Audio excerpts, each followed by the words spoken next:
Selamat datang kembali di channel Radio Tempur. Sesuai janji dari video JK Saragih kemarin, di video ini Radio Tempur akan membahas putra bangsa yang tidak kalah membanggakannya. Dan malah, bisa dibilang dia adalah calon kuat juara MMA level dunia pertama asal Indonesia.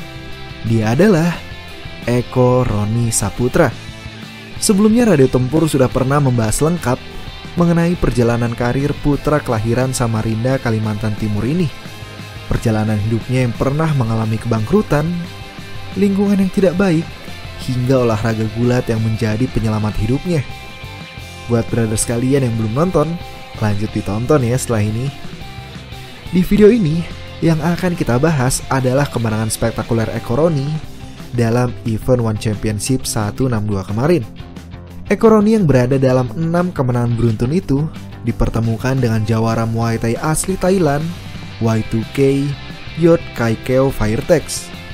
Dibandingkan Eko Roni, Y2K ini sedang berada dalam kekalahan beruntun. Namun kekalahan terakhirnya adalah kekalahan tipis split decision. Sehingga dalam kesempatan ini, Y2K ingin membuktikan dirinya kembali dengan menghabisi Eko Roni yang berada dalam winning streak panas.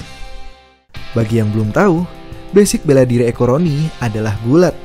Sejak kecil, ia terus memenangkan berbagai kompetisi gulat lokal hingga medali emas di ajang Pekan Olahraga Nasional. Dan di Indonesia, Eko Roni tidak terkalahkan di atas matras gulat selama 12 tahun lebih. Dan seperti yang brother semua juga ketahui, di tangan fighter yang tepat, gulat bisa menjadi bela diri paling dominan dan paling tidak terhentikan. Sebaik apapun Muay Thai-mu, karatemu, taekwondomu, kalau tidak ada ilmu dasar mengenai takedown defense, maka tamat sudah. Dan meskipun sudah menguasai dasar-dasar takedown defense pun, tetap tidak akan ada apa-apanya jika dihadapkan dengan pegulat sekaliber Eko Roni Saputra. Itulah yang terjadi pada pertandingan ini. Y2K langsung memasang kuda-kuda khas Muay Thai-nya. Belum sampai 10 detik, Eko langsung menyambar dengan serangan yang mana sebenarnya hanya menjadi setup untuk takedown-nya. Y2K terdorong sampai tembok pagar, dan Eko dengan mudah membanting Y2K ke kanvas. Y2K berusaha berdiri, namun Eko langsung mengamankan punggungnya. Satu gerakan yang membuat gua takjub adalah ketika Y2K mampu membawa pertandingan ke posisi clinch. Secepat kilat, Eko mampu memutar badan Y2K.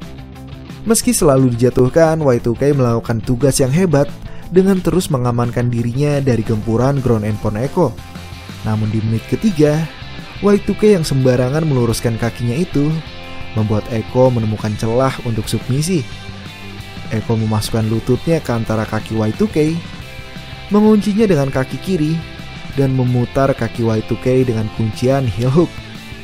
Sebagai fighter Muay Thai yang menggunakan kaki sebagai senjatanya, Y2K tap out setelah tahu lututnya bergeser. Eko Roni Saputra menang submisi atas Yot Kai Keo Firetex melalui heel hook di ronde pertama menit ketiga. Sama seperti UFC yang membagikan bonus performance of the night, One Championship pun sama. Namun bedanya, bonus itu tidak didiskusikan usai acara seperti UFC, namun diumumkan saat itu juga. Nampaknya Chatri Sidyotong, presiden dari One Championship, menyaksikan langsung pertandingan ini dan takjub atas penampilan Eko Roni Saputra. Eko Roni mendapatkan uang tunai sebesar $50.000 atau kurang lebih sebesar 800 juta rupiah. Gila men. Sebagai putra Indonesia, Eko Roni berhasil menunjukkan bahwa olahraga baku hantam yang selama ini dipandang sebagai pekerjaan makan hati karena biaya latihan dan pengobatannya nggak sebanding dengan hadiahnya, ternyata bisa juga memberikan rezeki sebesar ini. Tapi tentu, semua ini tidak mudah. Eko Roni sudah melalui masa-masa di mana ia hanya bisa makan nasi dan garam. Usaha memang tidak mengkhianati hasil.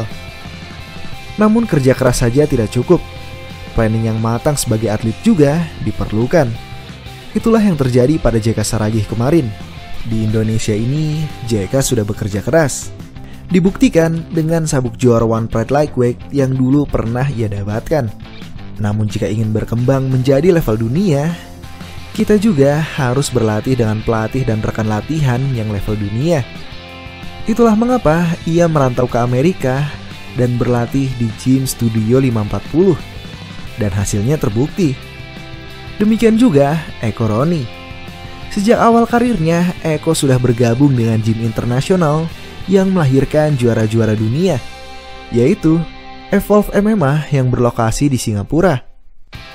Eko Roni yang tidak memulai karirnya di ajang MMA nasional mungkin membuatnya kurang tersorot media lokal.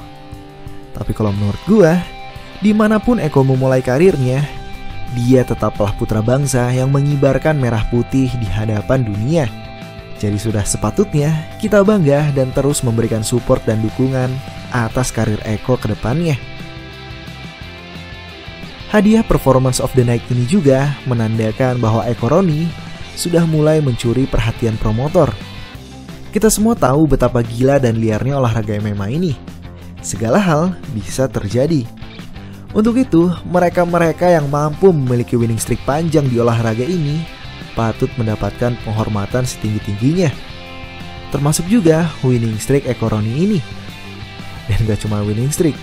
Seperti Charles Oliveira, winning streak Eko semua ia koleksi melalui kemenangan finish. Dan gak sampai di situ men. Semua finishnya selesai di ronde pertama. Post-fight interview Eko pun sangat menyukakan hati fansnya, di mana ia minta diadukan dengan 5 besar. Ini adalah kesempatan atlet MMA Indonesia mulai diperhitungkan dunia. Karena kelas yang Eko duduki ini adalah kelas primadona dari One Championship. Ketika UFC memiliki kelas lightweight sebagai primadonanya, karena jajaran bintang dan tingkat kompetisinya yang brutal, One Championship pun demikian. Namun bedanya yang jadi primadonanya adalah kelas flyweight. Kelas flyweight One Championship yang berada di angka 61 kg adalah ukuran rata-rata orang Asia. Sehingga kelas ini adalah kelas dengan kontender terbanyak yang tentunya meningkatkan tingkat kompetisi. Dan bicara bintang, di ranking 1 adalah orang yang sempat mengagetkan dunia MMA setelah memberikan kekalahan knockout pertama atas Demetrius Johnson. Dia adalah Adriano Moraes. Dan terakhir nih, sang pemegang sabuk juara. Siapa lagi? Kalau bukan Mighty Mouse Demetrius Johnson, fighter yang dijuluki The GOAT jauh sebelum Khabib, GSP, ataupun Jon Jones. Bahkan ketika GSP ditanya siapa The GOAT menurut dirinya, GSP menjawab Demetrius Johnson lah orangnya. Fighter terkomplit dengan IQ bertanding paling tinggi. Gue melihat sosok Demetrius Johnson bagaikan sebuah legenda hidup. Dan membayangkan fighter dari negara kita bisa satu oktagon berhadapan dengannya, benar-benar bayangan yang sangat gila. Tapi Eko Roni Saputra, selangkah demi selangkah, membuat bayangan ini semakin masuk akal. Selain bonus Performance of the Night, nampaknya keluarga Eko diberikan rezeki lagi oleh Yang Maha Kuasa. Semoga anak Bang Eko bisa lahir ke dunia dengan selamat dan sehat sentosa. Demikian video kali ini. Besok kita akan kembali membahas UFC 280 yang belum selesai kita bahas. Mulai dari masa depan Islam dan Oliveira, drama pertandingan bantamweight, evolusi Belal, dan lain sebagainya. Jadi stay tune terus ya. Sampai bertemu. Terima kasih.